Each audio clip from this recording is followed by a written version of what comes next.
Welcome to the Weird Sisters Podcast, your source for Discworld discussion. My name is Manning, and I'm a wandering teacher. Joining me is Liz, a wandering vice principal. No hiking without a hall pass. And joining us, brand new to this show and this series, Spell. Hello, I am Spell, or if you'd like to say, Spell Anything. This is my first time reading anything in this series, and I'm incredibly excited to share my thoughts on it. Fantastic. Yeah. Our book of this month is The We Free Men, the story that asks, what if we didn't end the Witches series? Let's dive right in. Just first impressions. I had no idea what to expect. I knew of Discworld beforehand, but I had never read anything of it or even gotten a really in-depth thing. The closest thing to an education on it I had was some sparse internet posts. So I had absolutely no idea what to expect, and well, you can say that it impressed me because I had a wonderful time reading this. Lovely. I had some ideas based on the previous Discworld books, but weird thing, I'm pretty sure I've read this book before. Really? Yeah, I think I read it when I was a kid. Oh, wow. It must have been a weird surprise. Yeah, I was getting into it and I got to the end of the first chapter and I was like, wait a second, a lot of this is super familiar. And the further I've gotten in, the more sure I am, because I'm pretty sure I built a diorama for it for extra credit. That's fantastic. It's great, having now the perspective of reading it as a kid and now reading it as an adult. I am very clear that the younger me did not get a lot of it, but adult me really enjoys it. All right, without further ado, let's dive on into the trivia section. Published in May 2003 and coming at 88,000 words, The We Free Men is the 30th Discworld novel, and the second one written for a younger audience. The original working title was For Fear of Little Men, a reference to William Allingham's poem The Fairies. The titular We Free Men are primarily a parody of the Smurfs, incorporating stereotypes of Scottish people. One highlight is the title of Gunnagle, which is a reference to William Topaz McGonagall, a famously bad Scottish poet, here exaggerated into music and verse bad enough to serve as weaponry.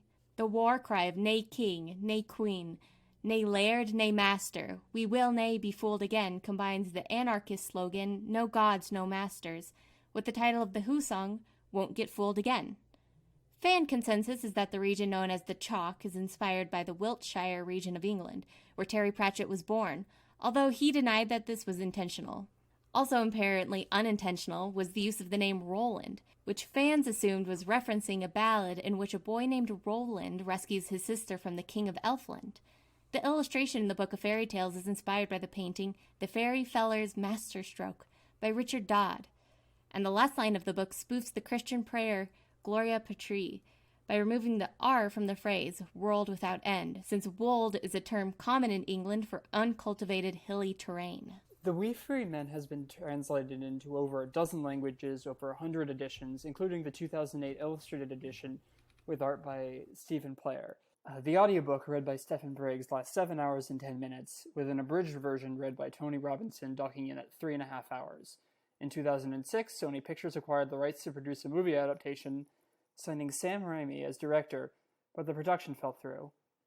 Rhianna Pratchett announced in 2013 that a new adaptation was in the works with the Jim Henson Company, but there have been a few updates since then.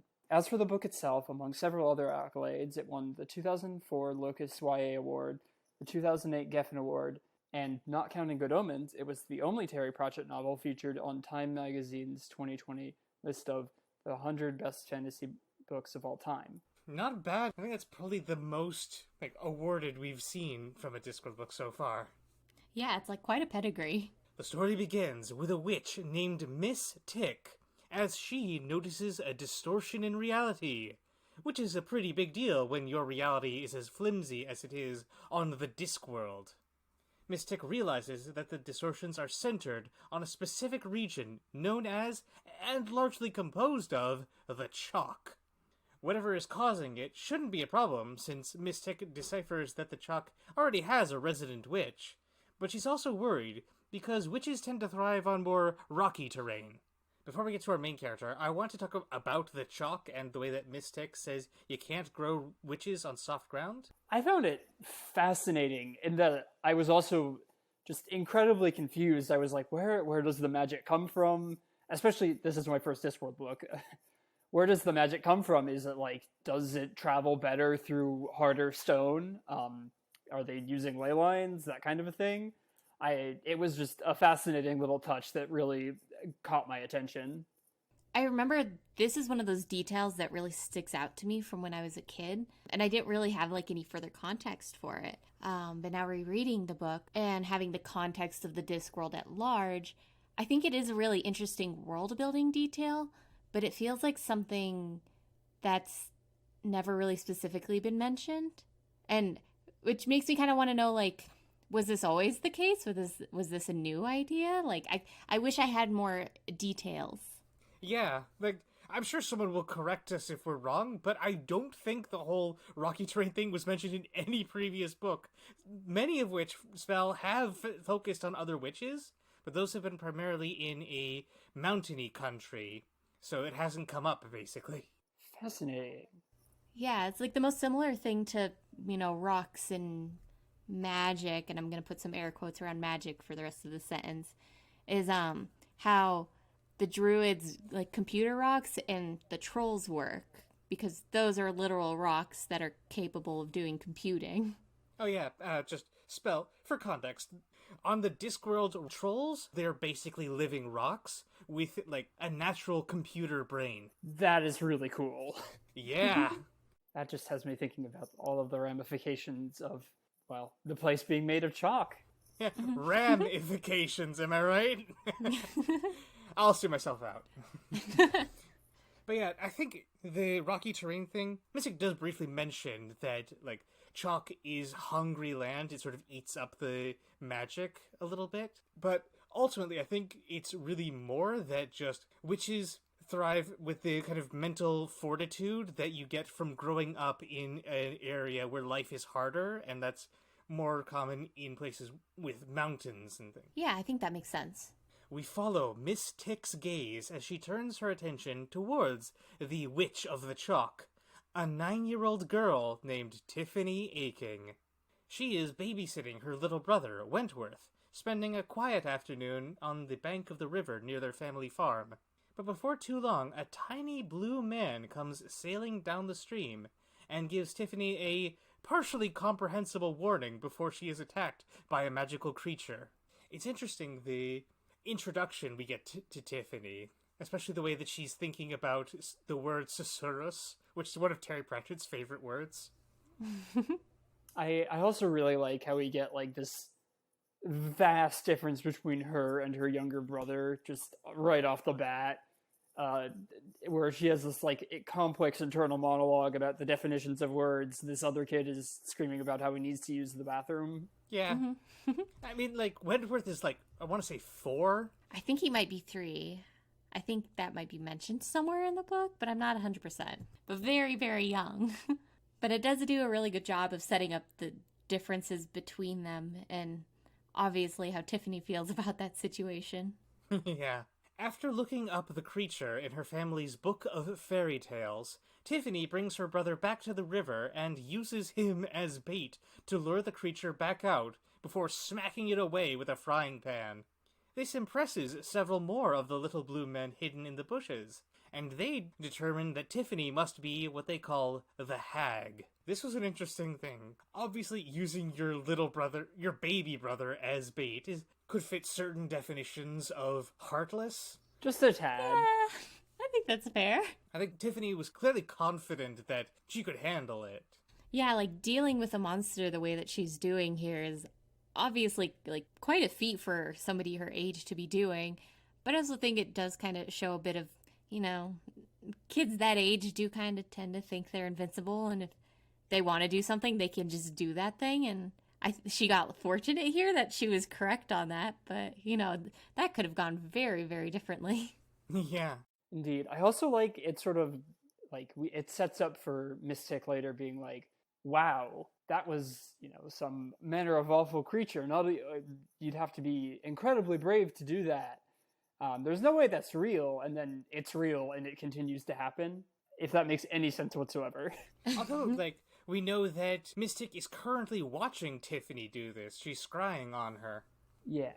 I think she probably there was testing to see how much Tiffany would just write it off as just oh, it was just I must have fell asleep and daydreamed something, or to see how hard she pushed back on it being the truth. Miss Tick is impressed with the girl's resourcefulness and determination. Deciding that the two of them should meet face to face, she joins a band of nomadic teachers as they make their way towards the town. The wandering teachers element, maybe this is just me, but I was reminded of the Scholastic Book Fair. Uh-huh. I remember that. It was my favorite thing as a kid. Oh yeah, that was the best. That probably explains why I'm now on a podcast recording about books, now that I think about it.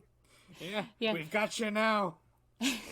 Yeah, that's just the training wheels for this. And I did look it up. They do have Scholastic Book Fairs in the UK, so it could be actually inspired by that. Typewriter could have been aware of it, already, just from, the internet or whatever. This was 2003, but, Oh, one can hope. I don't know if I'm now kind of building this retroactively, or if I was just kind of misunderstanding the text while I was reading it. But the description that Pratchett gives of these wandering teachers very much makes it seem like they're wandering around in their graduation robes. I don't think that was described, but I believe it. As do I. Because I think he does describe that they're wearing robes, and so I think my brain just went there and was yeah, that seems like the appropriate attire for this. I mean, it is a medieval fantasy setting. Robes are a thing that people wear. Yeah, but this makes a better, cartoon drawing in the picture book version of this. Yeah, absolutely. Although, I will say, not the world's biggest fan of the use of referencing the old thing about those who can't do teach. Yeah, that feels a bit outdated, and that's kind of a, I think, mean-spirited thing to say. Especially as a writer. Because, this book was intended for children, and therefore, potentially, could be taught at school or in a school library, right? Yeah, very possibly. I don't know about taught in a school, necessarily, but it would definitely be in, the library of an elementary or middle school. I actually think I do remember that. I think this book specifically was in my middle school library. I just never got around to reading it. It's destiny. So, sure enough, Tiffany's search for more information about the creature from the river brings her to Miss Tick, as well as the witch's talking yellow toad. Miss Tick swiftly de-romanticizes witchcraft for the girl, mentioning things like how chilly it can be on a broomstick. She also gets Tiffany to talk about her grandmother, the late Granny Aching. Before passing away 2 years ago, Granny Aching was not just the best shepherd on and beyond the chalk, but a woman who commanded absolute respect, even from the Baron. But about a year after Granny Aching passed away, the Baron's son disappeared. The villagers blamed an old woman named Mrs. Snapperly, called her a witch, killed her cat, and burned down her cottage. With a little prompting from Miss Tick, Tiffany reveals that she checked Mrs. Snapperly's cottage, and she doesn't believe the woman was a witch. But aside from burying the cat, there was nothing Tiffany could do to help her, and when winter came, Mrs. Snapperly passed away. And even if she was just an old woman, the Baron declared that all witches should be dealt with by tying them up and throwing them in the pond. So, it's a pretty heavy scene, am I right? Yeah. Mm-hmm. I was like, oh, I thought this was kid. I cried a little. I will admit. I don't... Anything where an animal gets hurt, I will cry. Yeah. I think this scene does a really good job for somebody who does not necessarily have the context of the rest of the Discworld, of understanding the role that Granny Aching plays in her community, which will be more relevant later, and what the absence of a witch can do. You know, how mean and cruel people can be if there's not somebody there to make sure that people are being taken care of. And, you know, considering Tiffany's age at this point, you know, when you're that young and you see something that awful happen, that's something like you really internalize about how you see the world as right and wrong, I think. Definitely. Because, yeah, there's a lot of reasons that Tiffany gives for why she wants to be a witch. And, like, earlier on, I think it was mentioned that she resents how the characters are presented in the fairy tale book, like the stupid princess or the, like, noble hero girl, and how there's no evidence given for why the witch is wicked, necessarily. But also, she says here that she wants to make sure that what happened to Mrs. Snapperly doesn't happen again. It's a very compelling part of her character that she doesn't want to tolerate injustice. Yeah, and I think even though, you know, she's not the, like, warm and fuzziest character, but she still does care about things and cares a lot. I think, for me, the scene where we found out that she buried the cat was what really defined Tiffany's character for me, even. Because she must have been, it was 2 years ago, so she would have been 7 years old, and she's burying... And I think it was a year ago, so... A year ago, right, sorry, 2 years ago since Granny Aching passed away. But, like, an 8-year-old just digging a grave for someone else's pet because it's the right thing to do is just a really powerful mental image. And I really think it sets the tone for how she acts in the future. Miss Tick tells Tiffany that there is something coming to the chalk, and once the girl is gone, she leaves to get help. However, the witch leaves her toad behind. Intentionally, she didn't just forget him. Although, given how she tends to treat the toad, you would probably be forgiven if you had assumed that she'd forgotten him. That night, several of the little blue men, just like the one she saw in the river, creep around the Aching house. Tiffany catches 2 of them stealing eggs from their chickens, and more stealing sheep from their pen, but she intimidates them into giving everything back, and even into helping her with her chores. And I wish I could be assisted with household tasks by a tiny Scottish blue man group. Yeah, I think that's definitely, like, a child's fantasy. It's like, oh, I don't need to do my chores. I have these, like, secret little people who just do them for me.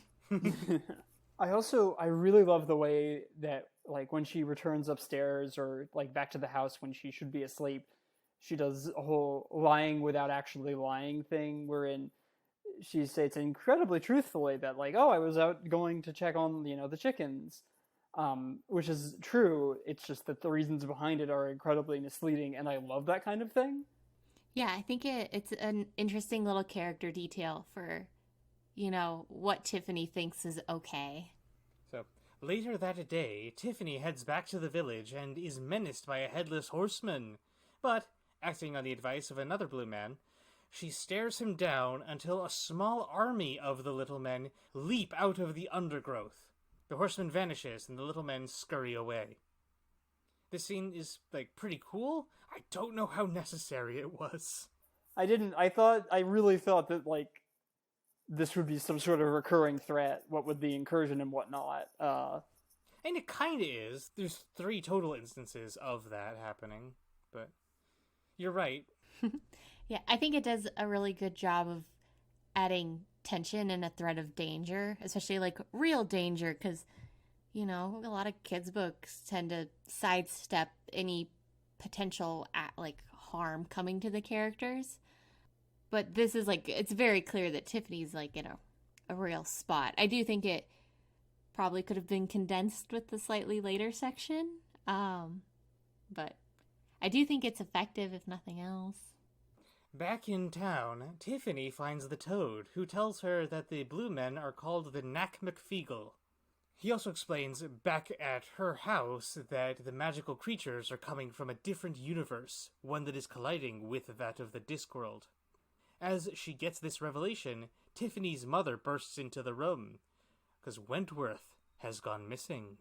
I think this is like really where the plot starts to get going in this book, and you start to understand like, oh, okay, this is the problem that needs to be fixed by the end of the book. Yeah. Because, like, earlier on, I thought that, like, as they call themselves, the We Free Men were going to be, like, the central villains of the book, and then when the conflict with them seemed to be resolved so early, I was very confused on where it would go from there, and this was the point where I sort of figured that part out. Interesting. Like, I don't think I would have thought that they were the villains, probably just because, like, the Nakmekfiegel, there are, like, a stereotype of the violent Glaswegian, right? And, like, all stereotypes are harmful, but Scottish is not really a trait you associate with villains, at least as far as I'm aware. I do think the Nakmekfiegel do kind of touch on this old, like, universal cultural idea of, like, this, like, trickster spirit, kind of. So I could see where, you know, you basically have a kid who thinks that they can use these trickster spirits, thinking they know better, to get all the things they want done, and then that gets, like, really out of control by the end of the book. Kind of like a Cat in the Hat situation. Yeah, I can see that. And there are, like, the stories of stuff like brownies and stuff like that, where it's the helpful spirit that if you mess one thing up, they cease being helpful. Although I guess in this case, it's kind of reversed. Yeah. Tiffany joins in the search for her little brother, plagued by guilt about not loving him enough. Eventually, she asks the toad how to get the Nakmekfiegel to come talk with her, and the secret is soon revealed to be alcohol, because of course it is. She speaks with one of the Feagles, who reluctantly introduces himself as Rob Anybody, and he tells her that the one behind all this can only be the Queen of the Elves. So, the reason why Rob is reluctant to give his name is that the Feagles are terrified of lawyers, and they are worried about being found guilty of any crimes they do. Which is kind of weird, because you think they could just break out of any prison. They don't seem to have, like, a lot of problem with that. Indeed. They just don't want to be punished, I guess. They just want to avoid that step. You know, it's a real hassle. It gets in the way of, like, the drinking and stuff. I love the I know it's fairly simple wordplay, but it speaks true to my heart with Rob Anybody's name. It's just very nice. May I go on a slight tangent? Absolutely.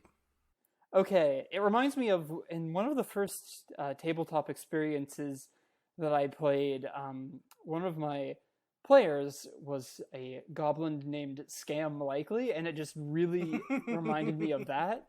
Especially because the reason we came up with that name in the first place is because I got a phone call in the middle of doing character creation that had the text Scam Likely from, like, the automated iPhone whatevers. Scam Likely is a great name.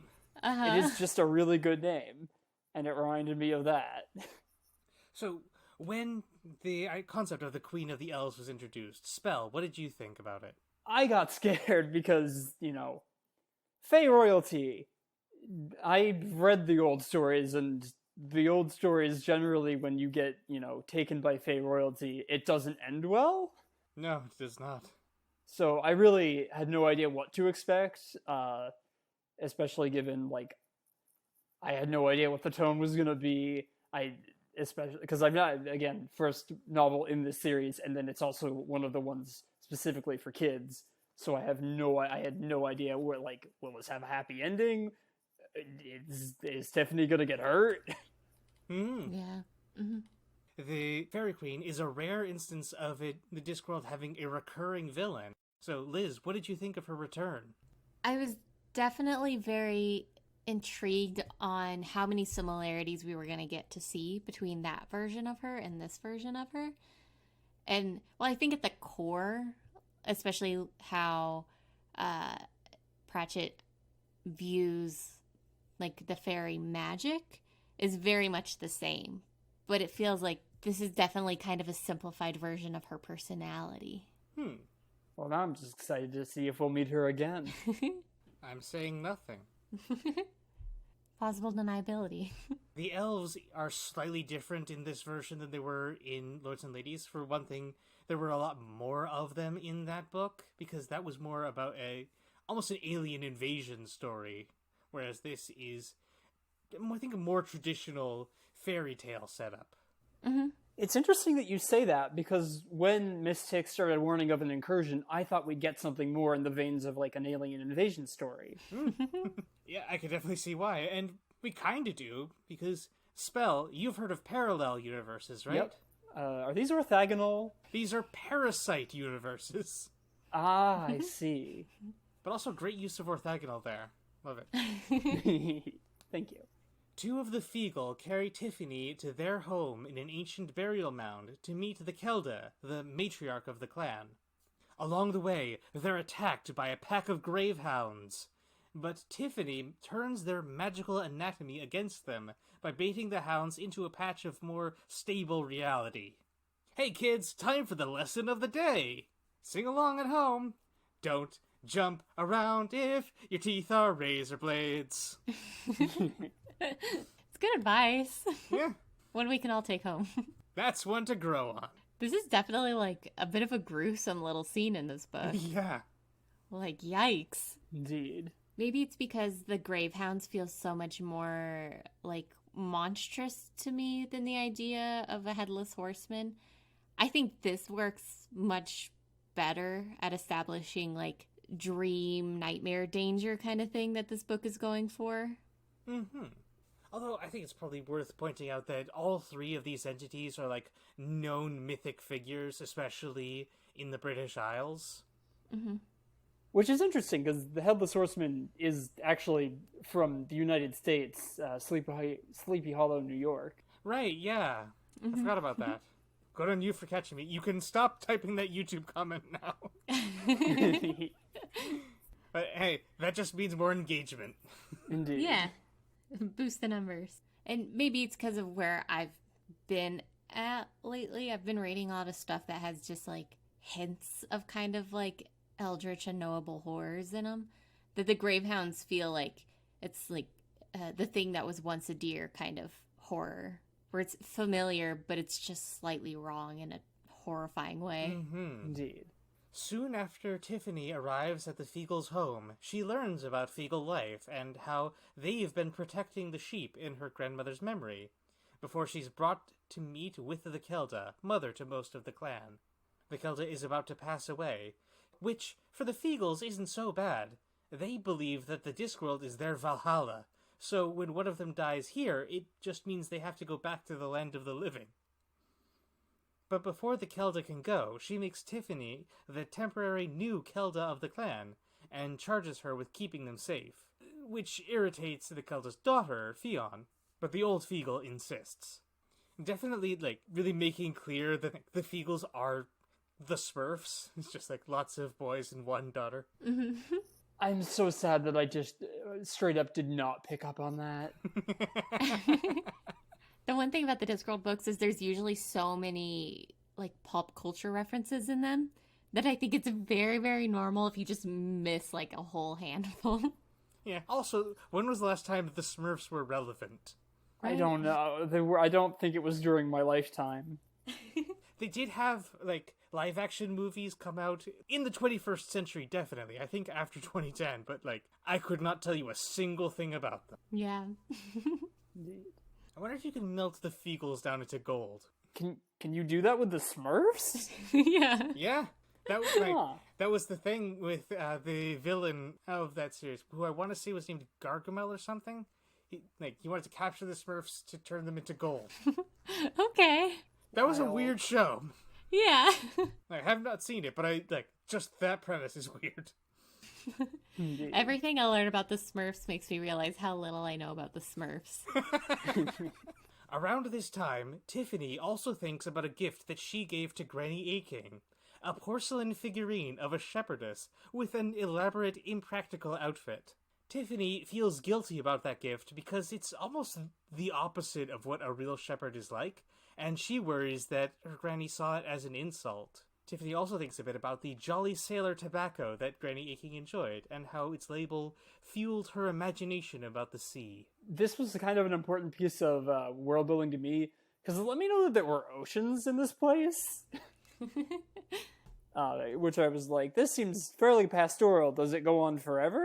Mm-hmm. It does kind of have like a fantastical, like endless feeling to it. I think also that's definitely how it feels to grow up in a chalk area. When all you know is the flat green fields, they seem to go on forever. But yeah, the Discworld is like a whole planet. So it is a literal disc then. Oh yes! The oceans are at the edge of the disc. The water continuously falls off of it, but like evaporates and gets rained back down in. That makes sense. I like that. I probably should have explained that. It's a giant disc on the backs of 4 elephants who are all standing on a tremendous turtle as it swims through space. I feel like I've heard that one before. Something I know, I guess. Oh yeah, it's a common like idea of the shape of the world in like a lot of ancient mythology. I think the elephant thing specifically points it towards like the Indian subcontinent more than anything. But yeah. It's definitely like not talked about in this book as much as it is in some of the others. So I think it's a very easy to detail to miss in this one. I think that definitely speaks to not needing to know some things like about the way the universe works, right? Is like if you picked a random person off the street, what's the likelihood they would be able to name all the types of quarks, right? Yeah. Mm-hmm. Yeah.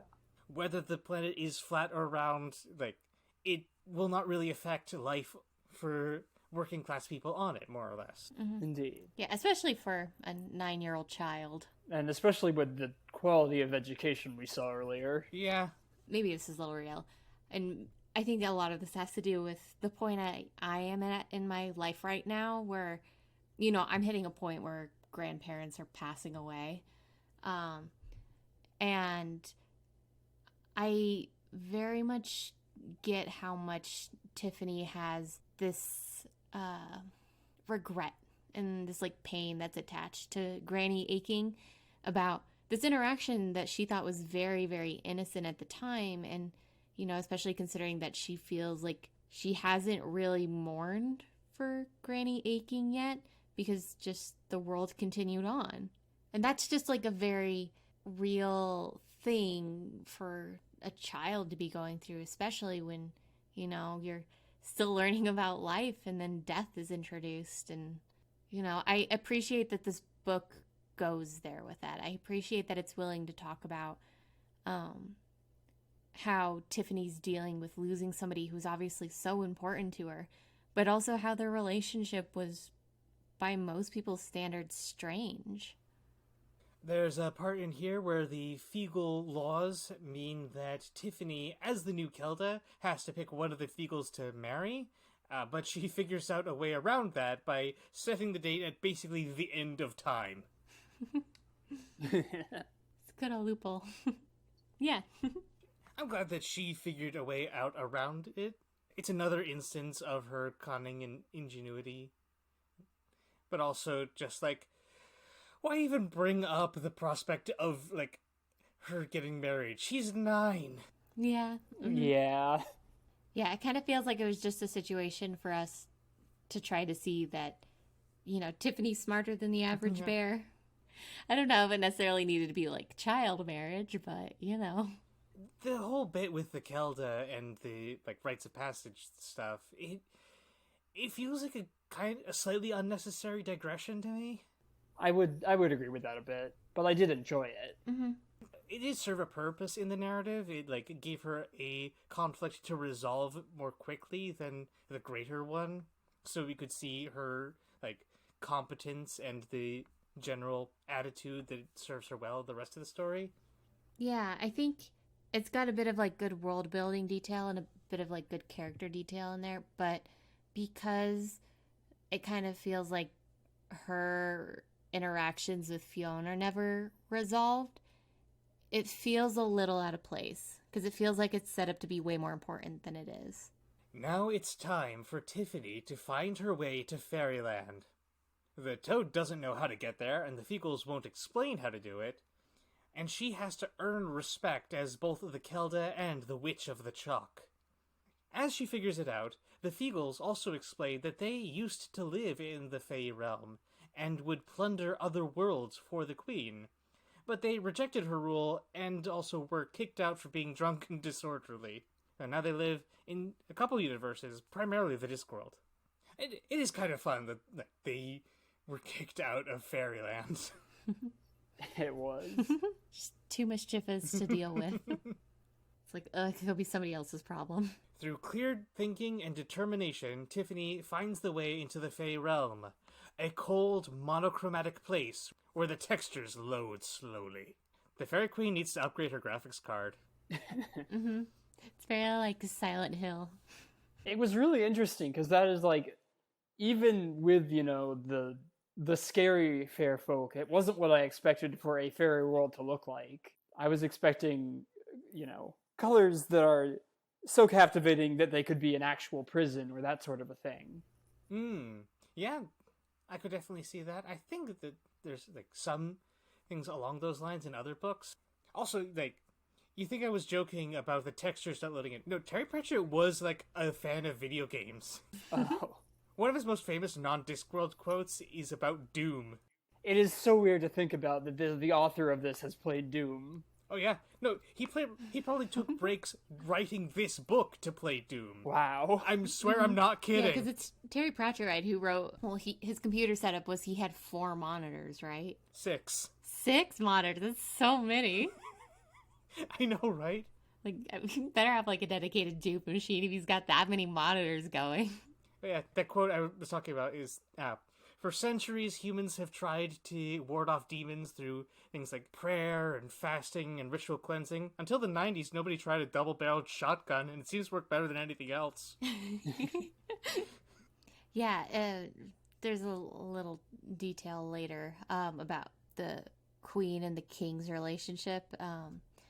And it feels like this would make sense if the Queen's like really focusing her attention on building like her own little private world. And she's like, well, the rest of it doesn't really matter because I care about who's immediately like within my circle and everything else can be damned.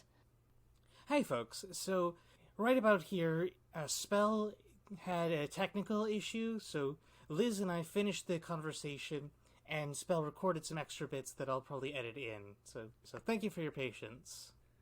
In the fairy world, Tiffany and the Feagles are attacked by various creatures sent by the Queen. But the Feagles can outfight most anything. Of course, their fighting skill doesn't really help when Tiffany accidentally steps into the trap of a drome, a creature that ensnares people in dreams. The drones are a really, really interesting monster because they feel like they can kind of be anything. But I especially like how them and their abilities come to play within the book. Because in this first instance, Tiffany basically gets pulled into a dream version of back home. And so she just kind of assumes she's back home. And she can feel that something's a little off, but it's not apparently obvious to her what it is. And it feels like it's got a good bit of horror in there. Like what I said earlier, the deer that is not a deer. It's like it's home that is not home. Especially with the mother creature that exists in this. And so it feels both really interesting as dipping in its toes into the horror, but also as a setup for the more fantasy-based stuff later. After escaping the drome, Tiffany hears the sound of someone approaching and thinks it's the Queen coming after her. But in fact, it's the Baron's vanished son, Roland. When she tries to confront the boy about what happened to him, he runs away, leading her directly into another drome. The dream it presents her here is a magnificent party with a variety of tempting treats, but she figures out the drome's trick and manages to free both Roland and herself. I was frankly super caught off guard when Roland showed up because I just assumed that he died off screen. It was just a little bit detail. It was never going to be relevant to the rest of the book. And then it happened and I was like, oh, well, yeah, if you're going to mention it, you might as well take advantage of, this detail. But the end of the party scene, is one of the moments where I realized I think I was probably way too young to read this book when I read it. Because I don't think child me would have had the understanding of it that I have now to be okay with it. Perhaps. Although I think that we forget that there's a lot of, like, violence in a lot of kids' books. Mm-hmm. Yeah, I just feel like the information's so unclear to the reader up to that point that it's like, I think child me would have probably just taken it at face of value that, Tiffany just cuts the dream Roland's head off. So, Roland tells Tiffany about what it's been like living in the fairy realm, and she tells him that it's been about a year since he was taken. Notably, at one point, Roland says death to witches, which I briefly thought was him trying to enforce his father's ban, but of course the Baron didn't do that until after Roland vanished. So my theory is that it must be something the Queen told him to do. Mm-hmm. That would make a lot of sense because, the Queen is obviously not going to really be friends with witches, so she wants to keep her world under her control, then she's got to make sure that the more autonomous beings within her sphere are going to avoid the things that might compromise that. Eventually, Tiffany and Roland find their way to another dream, one which is apparently used as a kind of public square, and Tiffany hears the wail of Wentworth whining for candy. She eventually finds him amid a mountain of confections, being unintentionally tortured by indecision. I feel that. This is where the Queen makes her appearance.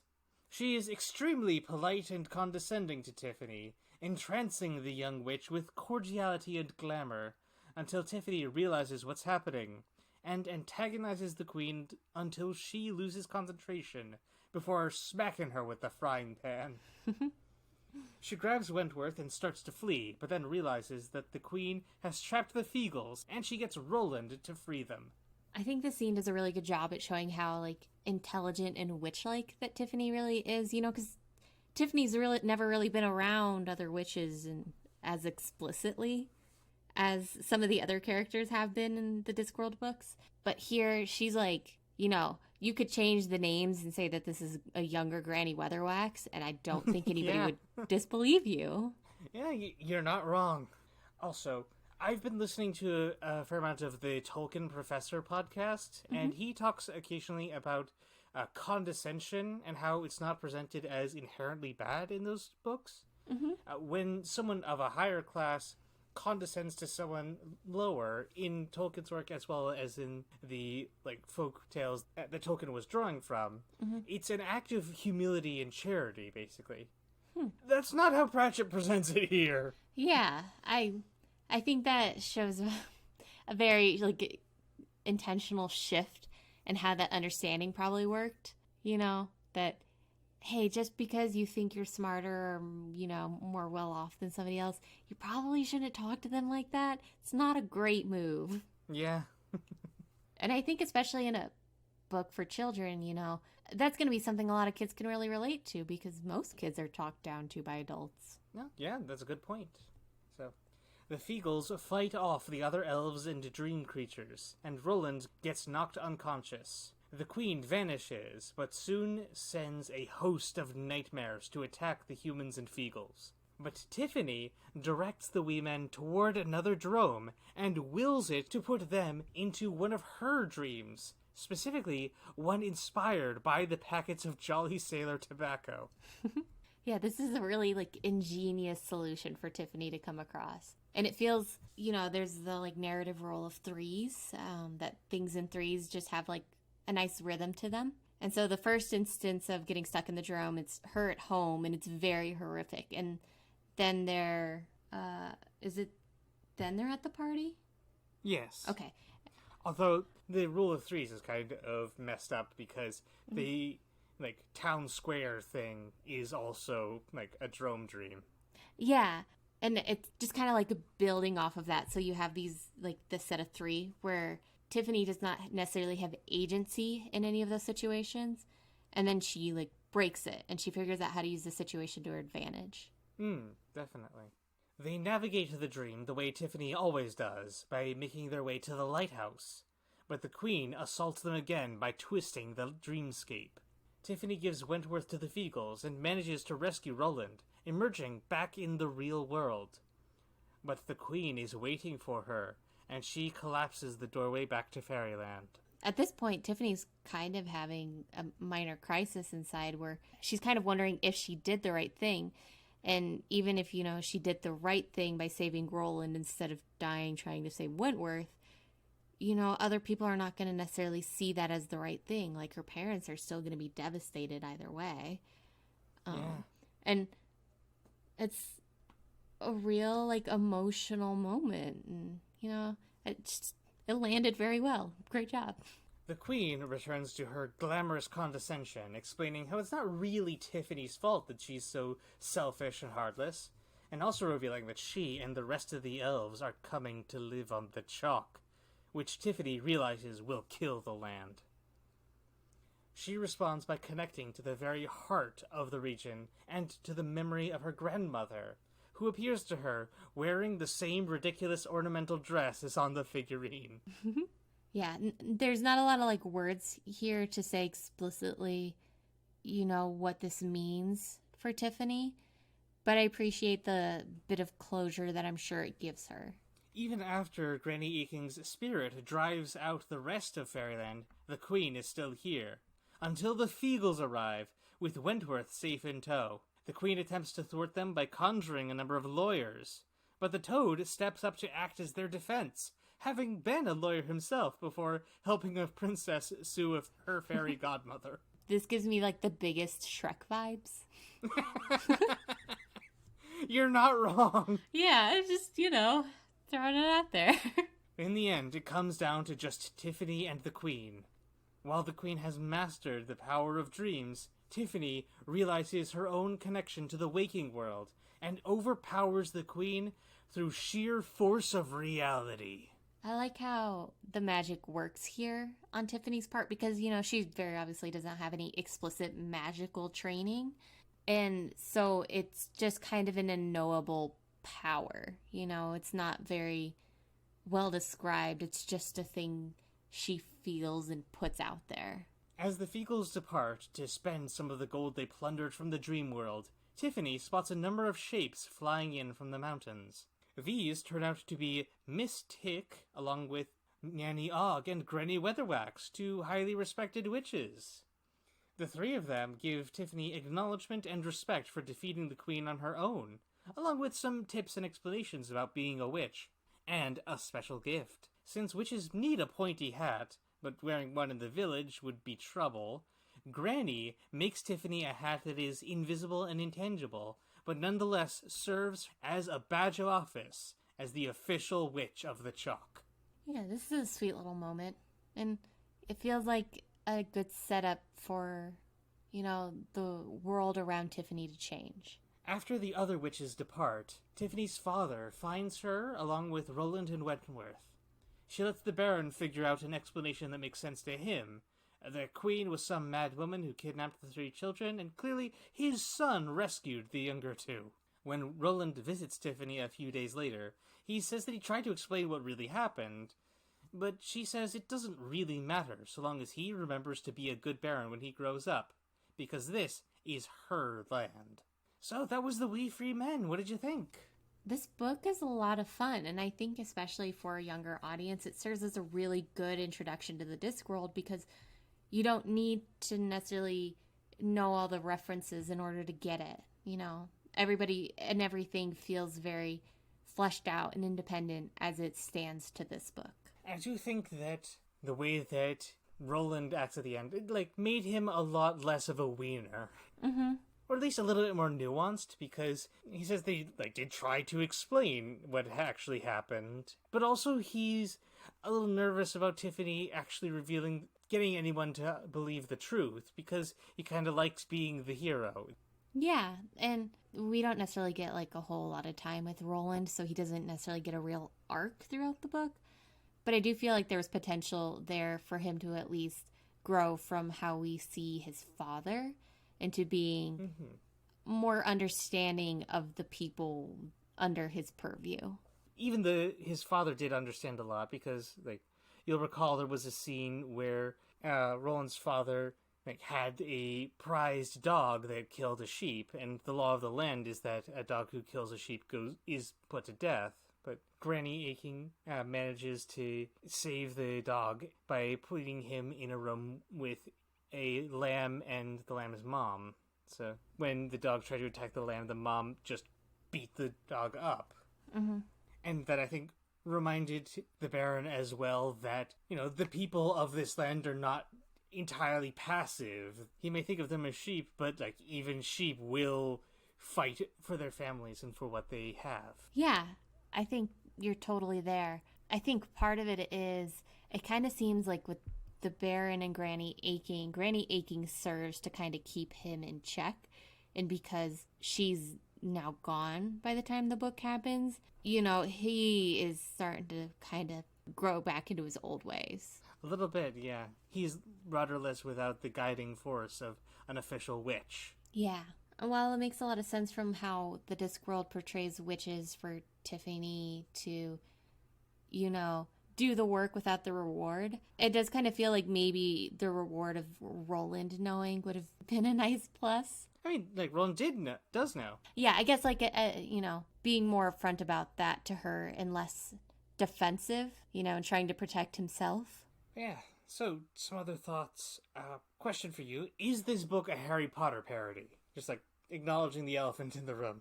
I can see maybe a situation where elements of Harry Potter would have been pulled into this, but it feels like those ideas go through so much of a shift to get to what this book is that I don't necessarily think you can say that. Definitely, I agree.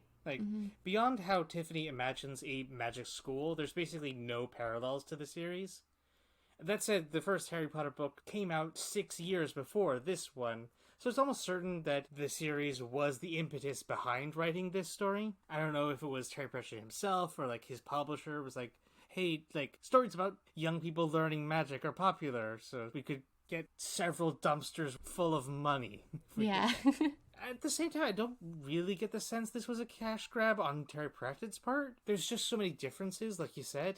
I think that if Harry Potter had never existed, we might have still gotten Tiffany Aching. Yeah, I think, there's a lot of this book that feels like it just belongs in the Discworld, but it definitely, you can kind of see with the timing where maybe some external forces kind of shaped what this book ultimately ended up being. Any other thoughts? I really enjoyed Granny Aching as the presence that sort of looms over the entire story because she's very much at the heart of Tiffany's thoughts. Yeah, and especially because, Granny Aching was kind of a force of nature within the chalk. And, even after she's gone, people still leave packets of tobacco out for her at her house, And Tiffany says it multiple times throughout the books that just because you learn how the magic is done doesn't mean it's not magic. That it both feels like it increases Granny Aching's presence for, her relationship with the Neck McFeagle to be the reason that all these things that people kind of treat as magic after her passing are, her still being around. While it also, it kind of is her still being around, because she built those relationships and basically set it up so that the chalk would be protected once she was gone. Yeah. And of course, Granny Aching isn't really gone because she's still so tied to the land. Although I think maybe she did kind of depart finally at the end because, let's be real, Granny Aching was the witch of the chalk, and now Tiffany is. So Granny Aching can kind of move on. Yeah, the ending I think is definitely vague on what ultimately happens to Granny Aching and really the extent of what her presence was. And I think that works, because, when you lose somebody, it's not like they're gone. Even though they're not there, everything they taught you, every moment you had together, it's still there influencing who you are. Yeah. So it feels very appropriate for what is kind of a narrative about a child working through the grief of a grandparent. Yeah. Now, speaking of grief and losing, did you notice what recurring character is missing from this story? I don't know. My brain is kind of stuck on the librarian. Yeah, that's fair. But this is the first and only Discworld novel that doesn't have a cameo from Death. Oh, Okay.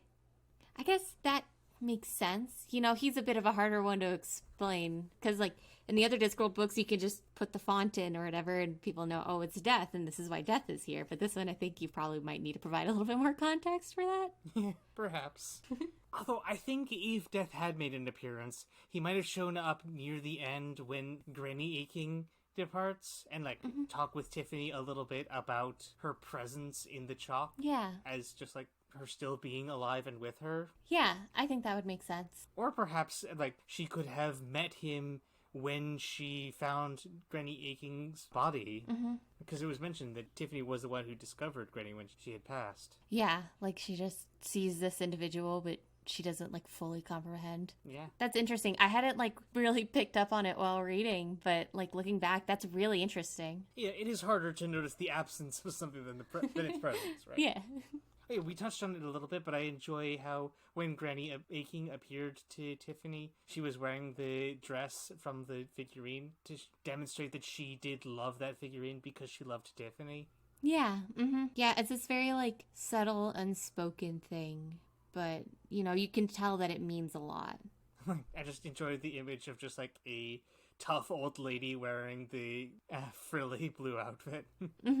Yeah, and probably, like, delighting in it. Yeah. So, for each book, I tried to find a thesis. And this time it's a little nebulous, but if you're coming at this from what the story is trying to teach the kids who would be reading it, I'd say it's that you won't always feel or think in a way that fits what you have been presented as being virtuous or normal, but that doesn't make you a bad person. And you're still capable of doing great and important things. Yeah, I think that's totally it. Especially because a lot of kids in books kind of get written off as, like, snot-nosed brats or, like, perfect, innocent little angels. But Tiffany's really complicated. You know, she obviously cares a lot and she wants to do the right thing, but she also doesn't necessarily care for Wentworth in the way that she feels she should. And she reacts in ways to things that maybe seem out of sorts to what other kids her age are doing, but, you know, she's still valuable and you know, a good character And loved. Yeah, but, like, regardless of that, I think she's also one of the best, like, most complicated protagonists we've had in the series. yeah, I think for sure, especially because, you know, some of these books lean much harder into the comedy angle than others, and a lot of those ones, it's really the main character's just there to get us from joke to joke, which is fine. But I think Tiffany being this complicated, you know, especially as a kid, I think that means a lot. So, welcome back. After some technical issues, I decided to finish out the rest of Spell's conversation. Just us. Indeed. So, Spell, you cut out, I think, around when Tiffany is in the fairy world. Right, and what I really wanted to say here is just that what it really reminded me of was the story A Wrinkle in Time. Yeah. Sort of like the surreal, dreamlike aspects of it, the literal dream sequences, that sort of a thing. You know, getting trapped. That's sort of the aesthetic that really came to me during this entire section in the Fae Realm. Also, what did you think of Roland as a character? I wasn't really sure what to think, honestly. Just because we get such an odd introduction, so to speak. Immediately, death to witches. And then we met the Queen. What did you think of her? I am such a sucker for fairy. They're so cool. It really sold me on the whole, like, this is the trickster realm. This is where, you know, you have to be very careful. And I love it when the counter to fairy is just to be incredibly blunt and hit them with a frying pan. Yeah, because she's a creature of dreams, more or less, and there's nothing more solid than a frying pan to the face. Also, when we get to the climax, which occupies a large part of the book, right? Like, I was thinking about this later, afterwards. It does take up a huge amount of the story, like at least a third. But do you think it, like, felt too long? I don't think it felt too long. I think I enjoyed the pacing. I feel like it was fairly perfect in terms of duration. I agree, because, like, Well, if I was like adapting the story to like a movie or something, I probably would have trimmed down the climax, like so that only like, Tiffany only has to defeat the queen like maybe 3 times. It still summed up a lot of like witchcraftery, being steadfast and determined and connected to the world. Yeah, exactly. And also the very end with Tiffany being pretty much commanding, even as a 9-year-old girl. Any thoughts on her character?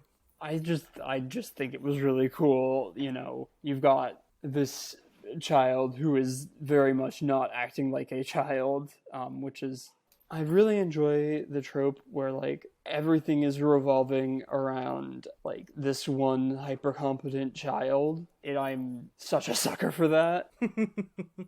And I think one of the overall themes of the story is that this is not necessarily expected child's behavior, but kids are not just what we expect them to be, right? Yeah. The queen wants the children to be like running and jumping and playing. And that is pointedly not what her opposition is doing. Yeah, like none of the children that have entered her realm are doing that. Roland is being kind of a brat, although he gets better at the end. Indeed. A little bit. Wentworth is a major brat, whining for sweets. And Tiffany's also being kind of a brat, but she's turning that into a weapon. Exactly. I love it a lot. Oh, and also, what did you think of the scene where you met some more witches that came in? Honestly, I was just a little bit confused. Just, I wasn't expecting more witches to show up other than the ones we'd already seen, so I surmised that they were probably characters that had shown up in other works. However, it was still a little bit confusing to me. You were just surprised to see new characters, or that you felt that this scene did not work without the prior understanding of who they were? I feel like the scene worked. I was just surprised, especially for like at new character introductions, especially so late in the book. It wasn't something I was expecting. Which doesn't mean it's a bad thing. Yeah, and you're entirely right. They are characters from previous stories. But as long as the reading this book by itself worked, even not having met them before, yeah, I'd call that still a success. I am excited to see like what their overall deal is, you know, and perhaps a work that's more centered on them if there are any. Oh yes. Also, going on some broader strokes, one other thing. It was an interesting moment where one of the Nac McFeagle, Mad Hamish, he is sort of the like, pilot scout for the other Feagles, and he tends to land by just jumping off of his trained vulture. What did you think of at the ending where Tiffany suggested he get a parachute, and he ends up making one out of her underpants? I wasn't exactly a big fan of that. Nah, it was a little weird. I'm not entirely sure what the point of that scene was, except to show that she's, like, willing to give up whatever things she has for the sake of what people need. Yeah, it reminds me of the marriage scene. Mm-hmm. It felt weird and maybe not entirely necessary in the same way that scene did. Yeah, she does succeed at a lot of places by being willing to give things up, which is weird considering, like, how she ultimately wins is by being selfish. Yeah, exactly. Although, like, her definition of ownership is more about responsibility for things around her. Also, one other thing, you mentioned wanting to know a little bit more about magic in this world? Yeah. Not to bring in a biographical reading, but Terry Pratchett got his more or less official writing start as a journalist for a power company specializing in nuclear reactors. And so magic on the Discworld is very much coded as radiation. That makes so much sense, especially with like the geological aspects. Oh yeah? Well, you know, it's like in some places you got to be careful with your basement or whatever, because if you dig into granite, you know, you're going to run into something radioactive sooner or later, that sort of thing. Huh. See, I was trying to look stuff up about this and just couldn't find anything that made sense to me. So I'm glad that it makes sense to you. It's only something I know about just because I grew up in an area with granite bedrock, so we had to be super careful about the like potentially getting radon in the basement. Oh dear. Oh, yeah. And so, one thing I talked about with Liz, I want to get your thoughts on. So, there's a character that shows up in every Discworld book except this one. And I want to know your theory on what the Grim Reaper in this world is like. Okay, I can cheat a little because I've heard that they're an incredibly interesting character, and that every time I hear about like this setting, death comes up. Yeah. But I'm gonna guess they're surprisingly chill for the incarnation of things not being alive anymore. I'm excited to meet them, which is an odd thing to say. That can be arranged. Alright, so we're just about at the end, so I want to thank both of my co-hosts for talking with me. Give thanks to Willow Carter for our theme music, and all of you for listening. If you enjoyed the show and want to support us, you can share the episode on various social medias. Or, if you choose, you can support us on Patreon. And each episode, we give a shout-out to one of our randomly selected patrons. This month, we give a thank you to Robin. And, of course, we close out each episode with a reading of the favorite footnote. People say things like, listen to your heart, but witches learn to listen to other things, too. It's amazing what your kidneys can tell you. That does it for this month. Join us again next time for Monstrous Regiment. Until then, the turtle moves.